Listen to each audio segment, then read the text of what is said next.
Hey everyone, how's it going? So I wanted to say happy holidays to all the viewers, whether you're a long-term subscriber or new subscriber. Thanks for subscribing to this channel. And also we started our Instagram, and for those new followers, thank you very much. We hope all of you are having a safe, happy holidays with your friends, family, loved ones, or people most important in your life as we approach the new year. So in this video, we'll focus on our experience driving the Tesla Model Y Performance with 21-inch Uber wheels and with performance tires, which do well in dry and wet climate, but not so well in snow. However, we are aware of the road condition here, which is why we felt comfortable taking it and just really testing it out. So far, our experience, we have not lost traction because these roads are highly popular and it gets plowed frequently, almost as frequent as every 15 to 20 minutes or so. And it is salted as well. So keep in mind, if you are traveling in these type of roads where they apply salt, make sure you rinse down the bottom of your vehicle as well as your rims, tires, and also components that are not aluminum and potentially can rust.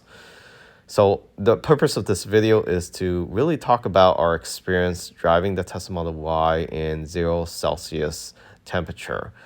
And the experience we have is not so great with range. Tesla is not advertising the range loss when driving in such condition. And this applies to a lot of people who live in a climate where there's four seasons.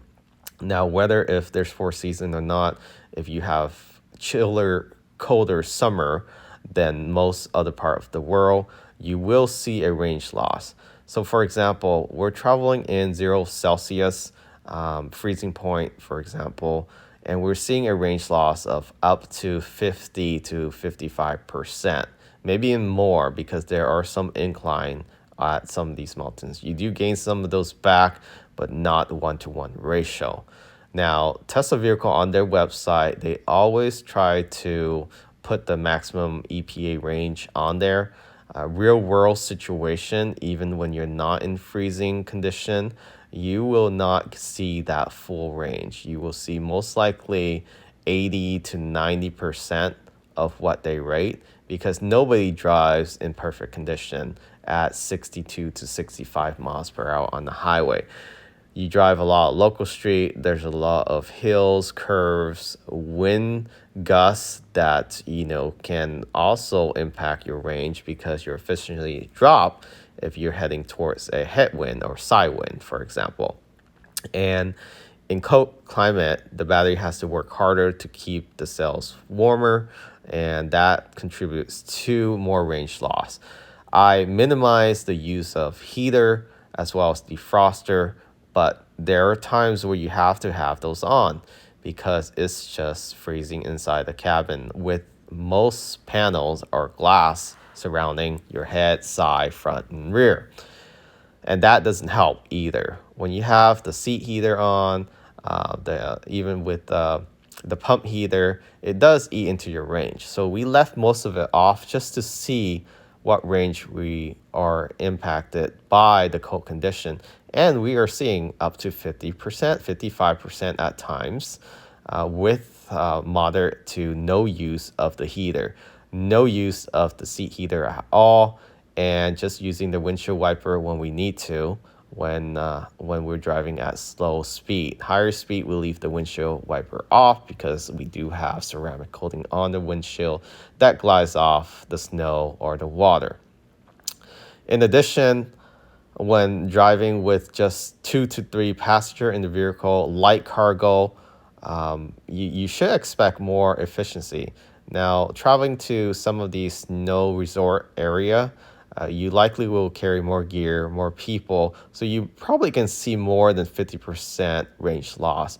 Now, this video, the purpose is to make everyone aware because on Tesla website, they don't advertise this. They don't warn you of possible being stranded if you don't have sufficient charge. You may think you have sufficient charge because it's rated on the screen that you may have 100 miles of range and your travel distance to that resort may be only 40 to 50 miles per hour, but likely you will eat up your 100 miles of range by the time you get there. So think ahead, plan ahead, always double down on range right before you head into a freezing temperature area such as this. So our driving experience, traction wise, is superb with all-wheel drive because the roads are plowed. There's no ice that we ran into, black ice. Thank goodness we didn't run into any black ice. But for these type of condition, make sure you have a lot of range or you charge almost to full before you enter those areas where the freezing point starts. Or if you plan to head into this resort, make sure they have some sort of charging station that you can plug into to ensure that you have sufficient charge to get back home and you don't have range anxiety. Now, this is not just for short weekend getaways or holiday getaways to resort. If you live in cold climate, before considering an EV, consider your daily routine and whether if these range is sufficient for you. And you just want to make sure you